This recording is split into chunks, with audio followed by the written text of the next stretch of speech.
வணக்கம். நமக்கு எண்கணி ஞானத்தையும், வேத ஜோதிட ஞானத்தையும், ஆன்மீக ஞானத்தையும் வழங்கிய அனைத்து குருமார்களுக்கும் நன்றி என்ற வேளையில் இது ஒரு ஜோதிட விளக்க வீடியோ விருப்பம் உள்ளவர்கள் தொடர்ந்து பார்க்கலாம். ஒரு கேள்வி பிரதர், சனியின் தாக்கம் சனி பெயர்ச்சிக்கு பின் தான் இருக்குமா? ஓ ஏர்லியரா தான் இருக்குமா?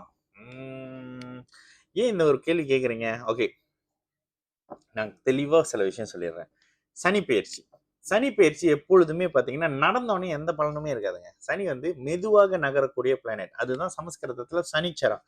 நம்ம தான் சனி ஈஸ்வரன் ஆக்கி அவரை கடவுளுக்கு நிகரா ஆக்கி தண்டனை கொடுக்குறவருங்க சனி.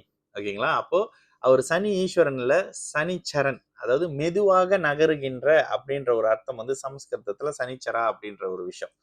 இதுல சனி வந்து சனி பயிற்சி வந்தோடனே பெருசான மாற்றம் வந்துருமானா வராது. சனி கால் உடைந்தவர் அப்படின்னு ஜோதிடத்துல சொல்லப்படுது. அதாவது ஒரு கால் வந்து விண்ணமானவர், பிரச்சனையானவர். அப்ப அவர் கால் தாங்கி தாங்கி நடக்கக்கூடியவர், கால் விந்தி விந்தி நடக்கக்கூடியவர் அப்படின்னு வந்துடும். அப்போ அவருடைய பலன்களும் மெதுவாக நிதானமாக ஸ்லோவா தாங்க பிரதர் இருக்கும். ஓகேங்களா?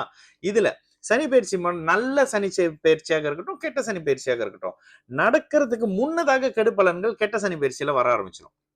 ஓகேங்களா? ஒரு உதாரணத்துக்கு சொல்லணும்னாக்கா சனி 6ல இருந்து 7ஆம் இடத்துக்கு மாறுறாருன்னா 6ஆம் இடத்துல இருக்கும் பொழுதே உங்களுக்கான சில அறிமுகங்களை கொடுத்துருவாரு. ஏன்னா அஷ்டம சனி 7 8ஆம் இடத்துல வரும்போது அந்த நபரால நீங்க ஏமாற்றப்படணும், சங்கடப்படணும், அழுகணும், சில விஷயங்களை இழக்கணும். ஓகேங்களா? ஆணா இருந்தாலும் பெண்ணா இருந்தாலும் இந்த அமைப்புகள்ல 6ஆம் இடத்துல இருந்து சனி விலகும் பொழுதே அவரு நிதானமா சில அமைப்புகளை உங்களுக்கு அறிமுகங்களை கொடுத்துருவாரு. ஓகே, ஒரு எக்ஸாம்பிள், கடகராசி ஆயில்ய நட்சத்திரக்காரங்களுக்கு எப்பங்க சனியின் தாக்கம் தீரும்? ஹானஸா உண்மையா சொல்லணும்னாக்கா ஆகஸ்ட்க்கு பிறகுதான் தீரும். என்னங்க சனி பயிற்சி நடக்கிறது மார்ச்ல, நீங்க போய் ஆகஸ்ட்ல சொல்றீங்க? திருக்கணிதப்படி ஜாதக பலன்கள் அப்படின்னு எடுத்தீங்கன்னாக்கா சனி பயிற்சி வந்து வரக்கூடிய மார்ச் 2025 மார்ச்ல சனி சுத்தமா மாறி வந்துருவாரு. அந்த இதுல சொல்றாங்க, இந்த இதுல சொல்றாங்கன்னாக்கா அதுக்கு நான் பொறுப்பு கிடையாது. நீங்க அவங்களே போய் கேளுங்க. ஓகே, இந்த அமைப்புகள்ல கடகராசி ஆயில்ய நட்சத்திரக்காரங்களை விட்டு சனி ஒரு 6 மாசம் விலகின பிறகுதான் சுத்தமான கெடுபலன் ஆயுள்ய நட்சத்திரக்காரர்களுக்கு நிற்கும். அதுலயும் குறிப்பா சனி கடகம் ஆயுள்யம் 3 4வது அவர்களுக்கு, அந்த நட்சத்திரக்காரர்களுக்கு 3 4வது பாத நட்சத்திரக்காரர்களுக்கு கொஞ்சம் அப்படியே வரவங்க 6 மாசம் சனி எடுத்துக்குவாரு, நல்லதையோ கெட்டதையோ பண்றதுக்கு. ஓகேங்களா? ராகுவும் கேதுவும் 3 மாதம் எடுத்துக்குவாங்க, நல்லதையோ அல்லதையோ பண்றதுக்கு. அதாவது நல்லதோ கெட்டதோ ராகு கேதுக்கள் 3 மாதம் கடந்து 3 மாதம் முன்ன பின்ன அமைப்புகள்ல நடக்கும். கடந்துன்னு இல்லை, 3 மாதம் முன்னதாகவோ பின்னதாகவோ அந்த நல்லதோ கெட்டதோ அல்லதோ நடக்க ஆரம்பிக்கும்.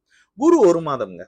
குரு இருக்காரு, குரு வந்து சுவர், அவரு 1 மாதத்துக்கு முன்பாகவே பலன்களை கொடுக்க ஆரம்பிச்சிருவாரு. ஒரு மாதிரி உங்களுக்கு மாற்றங்கள் தெரிய ஆரம்பிக்கும். அப்ப குரு பயிற்சி வந்து உங்களுக்கு ஏப்ரல்ல நடக்குது அப்படின்னாக்கா மார்ச்ல இருந்தே நீங்க நல்ல பலன்களை அனுபவிக்க ஆரம்பிப்பீங்க. சந்தோஷமான அமைப்புகள் இருக்கும்.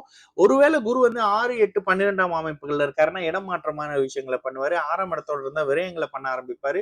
இந்த விரயங்கள் சுப விரயங்கள் மாதிரியான இருக்கும், இடமாற்றங்கள் இருக்கும், குறுகிய பயணங்கள் இருக்கும். இந்த மாதிரியான இடமாற்றம் மாதிரியான அமைப்புகளை இந்த குரு பண்ணிடுவாரு. சரிங்களா? அப்ப ஒட்டுமொத்தமா ஒரு கிரகம் வந்து வரும்பொழுது இந்த மாதிரியான அமைப்புகள்லாம் தான் பண்ணும். இப்ப என்னங்க பெரிய கிரகத்தை மட்டும் பேசிட்டீங்க, சின்ன கிரகத்தை பத்தி பேசல. சின்ன சின்ன கிரகம் அப்படின்றது ராஜ கிரகங்கள்ன்றது சனி 1வது நிலையாக, 2வதாக ராகு, 3வதாக குரு. ஏன்னா இவங்க தான் மிக பெரிய அளவுல ஒரு ராசியை ஆக்கிரமிப்பாங்க. சனிலாம் 2.5 வருஷம், சில சமயங்கள்ல 3 வருஷம் கூட ஒரு குறிப்பிட்ட ராசியை பாதிக்கக்கூடிய அமைப்புகள் சனி கிட்ட அந்த வலிமை இருக்கு. அதனாலதான் சனி வந்தா அலறி ஒரு மாதிரி ஆயிருவீங்க. அதற்கு பிறகு ராகுவும் கேதுவும் பாத்தீங்கன்னா கிட்டத்தட்ட 18 மாதங்கள் ஒரு ராசியை ஆக்கிரமிப்பாங்க. அதுக்கப்புறம் அவங்க அங்கேயே தான் இருப்பாங்க. ராசி சக்கரம் திரும்புறதால அவங்க ரிவர்ஸ்ல போற மாதிரி தெரியும். எல்லா வார்த்தையும் எவ்வளவு சரியா யூஸ் பண்றேன்.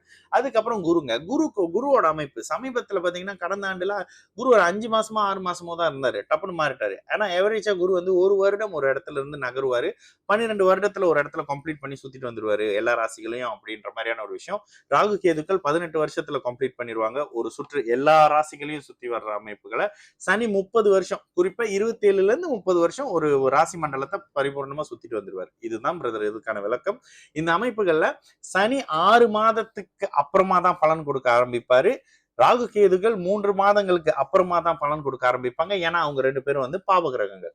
சுபரான குரு வந்து 1 மாதத்துக்கு முன்னதாகவே பலன் கொடுக்க ஆரம்பிச்சிருவாங்க. அதனால சனி பயிற்சி நடந்து முடிஞ்ச பிறகு எனக்கு கஷ்டம் இருக்குமான்னு கேட்காதீங்க. அந்த மாதிரி சொல்றவங்க பக்கம் போகவும் போகாதீங்க. சரிங்களா? நல்லது நடக்கும். எல்லோரும் நல்லா இருப்போம். வணக்கம்.